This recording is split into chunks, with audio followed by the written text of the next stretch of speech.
We continue to follow along with our children and youth in their autumn church school curriculum of seeking justice together and caring for the vulnerable by reading from the Gospel of Matthew and hearing Jesus' last teaching to his disciples before heading to his execution.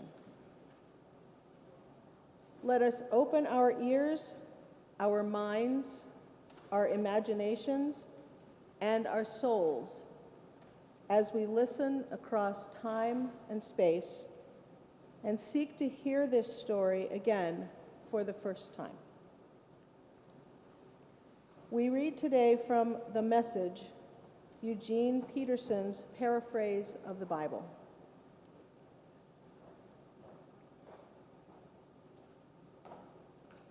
Jesus said to his disciples, when he finally arrives, blazing in beauty and all his angels with him, the Son of Man will take his place on his glorious throne. Then all the nations will be arranged before him, and he will sort the people out, much as a shepherd sorts out sheep and goats, putting sheep to his right and goats to his left. Then the king will say to those on his right, enter, you who are blessed by my parent. Take what's coming to you in this kingdom. It's been ready for you since the world's foundation. And here's why. I was hungry, and you fed me. I was thirsty, and you gave me drink. I was homeless, and you gave me a room. I was shivering, and you gave me clothes. I was sick, and you stopped to visit. I was in prison, and you came to me. Then those sheep are going to say, Master, what are you talking about? When did we ever see you hungry and feed you, thirsty and give you drink? And when did we ever see you sick or in prison and come to you? Then the king will say, I'm telling the solemn truth. Whenever you did one of these things to someone overlooked or ignored, that was me. You did it to me.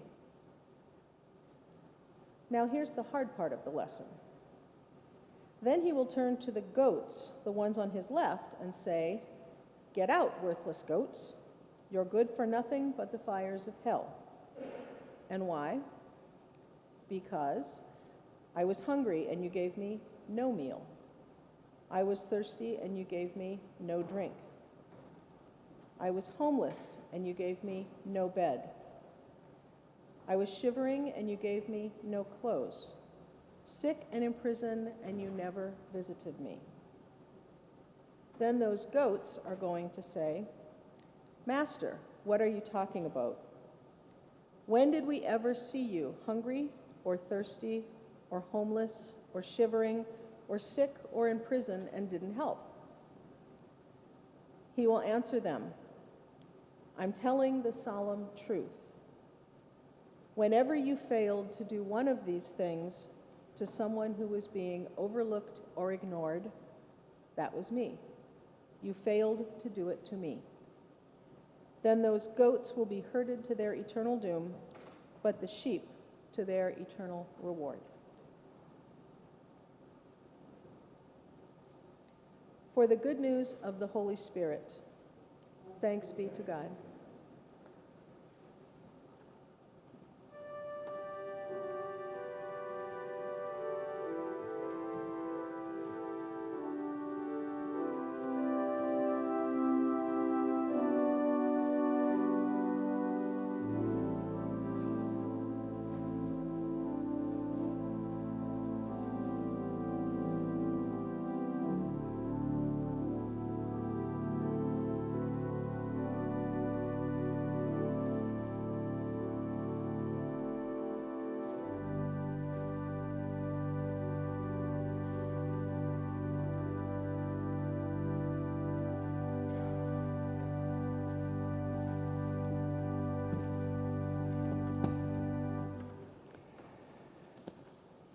Will you please pray with me? Loving God, whether we came in today as a sheep or a goat or a dog or a cat or a bird or a bee, however we came this morning, you see us and know us. And we ask that the words of our mouths and the meditations of all our hearts may be truly acceptable in your sight. O God, our rock and our Redeemer. And let the people say, Amen. Whenever I hear a passage like that from the Gospel of Matthew, I always hear at the end, and the goats will be herded into their eternal punishment, and I hear a bump, bump, bum. Matthew is very dramatic. First of all, I want to know how many of you are familiar with the story we just heard. Yeah, a lot of us are familiar with it. If you're not, it's good you came today. Yesterday, I was talking to one of my secular Jewish neighbors who calls me the neighborhood rabbi, and I told him what I was preaching on, and he said, "Oh yeah, the sheep and the goats. Of course, I know the sheep and the goats. It is one of the well-known parables of our faith, and for good reason." And to be completely honest, I wasn't sure I had anything to say that could elaborate on it today, because it's pretty darn clear, right? I mean, it tells us when the end comes, God is going to separate us out like a shepherd separates goats and sheep. Today we might say dogs and cats. Dog lovers, you know where the cats are going. Cat lovers, you can talk with me at coffee hour. The Bible is often not very clear, which is why we have so much dissension and difference of opinion across Christendom around the world. And it's why we come again and again to try to unpack these stories. But this story is pretty clear what's going to happen. And if we read it, it is both unsettling and possibly inspiring. I want to just note where this comes in the Gospel of Matthew. Kate said it in her introduction. This is the last lesson that Jesus gives to his followers before he goes off to his execution. So we give it a certain kind of weight. And he precedes it with the story, the parable of the talents. Many of us know that story as well, which basically the take-home is if you have a gift from God, you need to invest in it and use it, or it may be taken away from you. There are lots of ways to interpret it, but that's a basic takeaway. And right before that, there's a story about the wise and foolish virgins, the bridesmaids, waiting for the bridegroom, who is Christ, to come again. And they're supposed to keep their lamps trimmed and burning. That's where we get that wonderful spiritual we sing in Advent, for the time is coming nigh. These three stories are Jesus' way, in my opinion, of preparing his disciples. Soon I'm not going to be with you, and you're going to be upset and sad and mourning.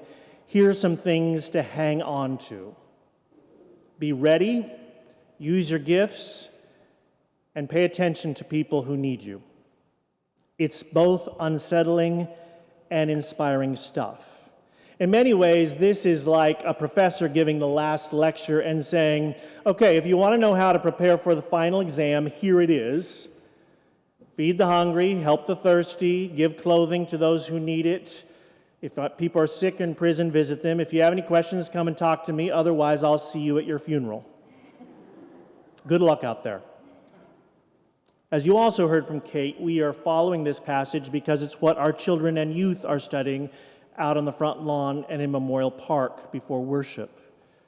Because we consider it one of the pinnacles of our faith, one of the important stories and verses of our faith, particularly for any of us who find ourselves in the middle to the far left of American Protestantism. And as I know our congregation, we tend to look toward the far left of American Protestantism. Some of you know that a few years ago I took a course in religion and politics with a Washington Post columnist. And he said there are basically two kinds of Christians in America. There are John 3:16 Christians. How many of you had to memorize John 3:16 as a kid? If you know, well, kind of maybe. If you know it, say it with me in the King James Version, Bible drill, John 3:16, "For God so loved the world that he gave his only begotten Son, that whosoever believeth in him shall not perish, but should have everlasting life." John 3:16. It is a beautiful verse, as I shared in the pastor's blog this week, one that roots us in the salvation, the grace, the forgiveness of God as we know it in Jesus Christ. It is a verse of personal piety, of comfort, of something that tells us we belong. It's an important verse. And then he said there are Matthew 25 Christians, those who believe, like James, who we heard from 3 weeks ago, that faith without works is dead. And if you want to know the ethical implications of your faith, do what it says in Matthew 25. Now, my teacher in that course kind of put those out as a binary choice, right? John 3:16 or Matthew 25. And I don't really believe it's the case in our faith. I believe it's all somewhere in between. Those are the poles in which we can live between. But you know, Matthew is a pretty binary thinker too. Matthew tells us this story: you're either a sheep or a goat. There's no in between. Matthew tells us you're either a strand of wheat or a weed. You're either a wise or a foolish virgin. You're either good seed or bad seed. And perhaps that's how Matthew, as he was trying to figure out how to follow Jesus in his synagogue back in the first century, had to think of God. But to my way of seeing things, and I imagine for some of you, the world is not quite so simple, not quite so cut and dried, that we all have to figure out our place in between those choices, that all of us are at the same time wise and foolish. We have our good impulses and our bad impulses. We are both saints and sinners, all mixed together within our own souls. One of the things I often realize about our culture, the one that you and I live in here in eastern Massachusetts in the United States of America in the 21st century, is that we tend to treat busyness as a virtue. I am so busy. I have got so much to do. I don't ever have enough time. Amy included it in her prayer today out on the lawn, and everybody raised their hand, almost everybody raised their hand, that they often feel overwhelmed by all they have to try to get done. Some of those things are within our choices. Some of them are not. Many of you have heard me talk about, either in meetings or in worship, that one of the big ahas for me in becoming a pastor is that ministry is about 90% administration. I tell our seminarians that's not something you'll learn at Harvard Divinity School. It's important to remember that ministry is in the word administration. And that we go to lots and lots of meetings, lots of talking, particularly in a vibrant, wonderful parish like this one, where we have lots of big ideas and ways we want to put them into place. It takes a lot of coordination, a lot of air traffic control, in addition to figuring out your budget and your aging old billion that needs millions of dollars in repair, fending off potential lawsuits, hiring and firing employees, all these things they don't teach you in Div School, you get to learn. And I am someone who likes to jam-pack my schedule, and I'm often running late and in a hurry to get to the next thing. And then every once in a while I get stopped, like the couple living under our steeple right now, or someone who's having a really bad mental health day and is in dire straits, or someone who's got a long story that they have given lots of other people, but today I'm the person they're going to give it to. And I'm often like, Jesus, I am so busy running your church. Why do you interrupt me like this? But of course, you know why Jesus is interrupting me. Because Jesus is saying, here's what's most important. Here's the whole reason we do ministry. Here's the whole reason we come to church. Here's the whole reason we try to have a house where we can think about what it means to live life authentically and to be our best selves and to follow in the footsteps of Jesus of Nazareth. Because Jesus has been sleeping under our steeple for a few months now, and I can't figure out how to find them someplace to stay warm in the winter. Jesus does wait in line for groceries here on Wednesday and Thursday afternoons wrapped around the block. Jesus does come to our thrift shop, sometimes just looking for a good bargain, but sometimes actually needing clothes they can't afford. Jesus walks through these doors every Sunday, if we're paying attention.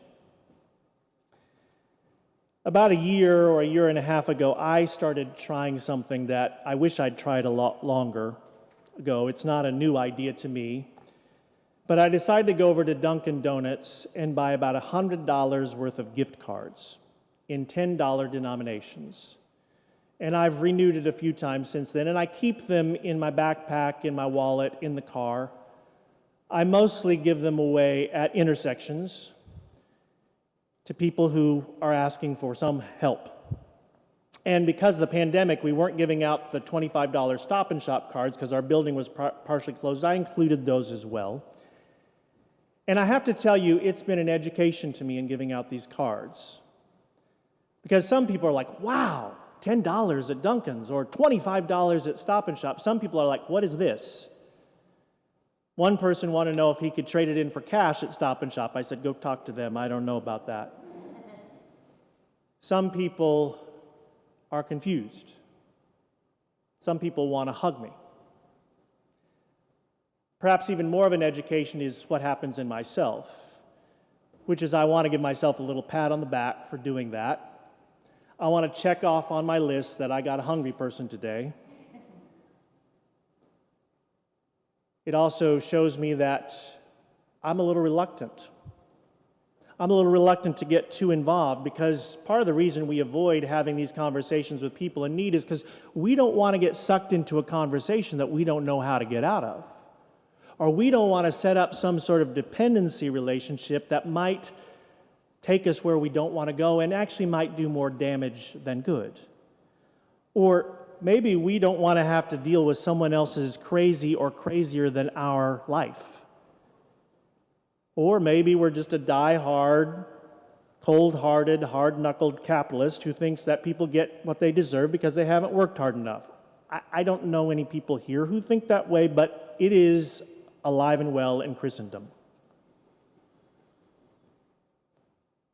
And I'll just touch on this because we talked about it in our worship meeting this week, but I can't give it the full scope it needs. But like any of our scripture, when we really take this passage to heart, when we write it, as Jeremiah says, on our heart, so it touches every red blood cell, every breath we take, it takes on much bigger ramifications. A few years ago, someone forwarded me what a little-known prophet named Chester Ramey wrote into the Cleveland Plain Dealer in a letter to the editor. As he was reflecting on our national situation in Matthew 25, Chester wrote, "When I was hungry, you cut my food stamps. When I was thirsty, you allowed my water to be polluted for corporate profit. When I was a stranger, you detained and deported me. When I was naked and vulnerable, without a job or an income, you denied me extended unemployment compensation, holding it hostage to a political agenda. When I was ill, you refused to extend Medicaid. When in prison, you denied me justice in favor of revenge, and then you executed me." And the righteous replied, "When was it we saw you hungry, thirsty, a stranger, naked, ill, or in prison?" And the Son of Man will say, "Any time you did that to one of these, however humble, poor, and powerless, or as Eugene Peterson paraphrases it, ignored and overlooked, you did it to me." I'm aware we have many people in this congregation who live out your days living out this parable by what you've chosen to do for your work. And I know there's some of us here who might beat ourselves up because we think we don't do it enough and we want to get that list out so we can check it off. But here's another way to think about this passage from one of my favorite preachers, Barbara Brown Taylor. She says the only way to tell if it's really Jesus is to look into the eyes, to risk that moment of recognition that may break your heart or change your mind or make you mad or make you amend your life, whatever effect it has on you, that seems to be the one thing that sheep know how to do and goats have never tried. It's to look, to see, and to seek Christ in the least, the last, and the lost, the overlooked, and the ignored. Matthew might not agree with this, but that's a good starting place for all of us, because food and drink and a welcome and a visit, those will all follow in good time. These are necessary things to live, but they are not optional. But by themselves, they're just another quarter in the cup, another food card at the intersection. Because charity is no substitute for kinship. And most of us here are not called to be philanthropists or social workers, but sisters and brothers, siblings in God's family of humanity. We are called into relationship, even if it's unlikely or momentary or sad. We are called to look, to really look and see Christ, who promises to be there where our eyes meet, and in that glance, teach us something we need to know. So if the hungry, the thirsty, the naked, the imprisoned, the sick, the unsheltered seem too overwhelming to you, this is what I invite you to try out. To remember that someone was picked last for the team in gym class, and you decided to pick them first. Someone was always left out of conversations around the water cooler, and you started asking their opinion. Someone was always having trouble getting their act together, and you reached out and gave them a hand. Someone was always a day late and $1 short, and you told them it was okay. You offered them a hug and let them know they were loved. Jesus is going to show up to you this week, maybe once, maybe several times. He's going to show up to me too.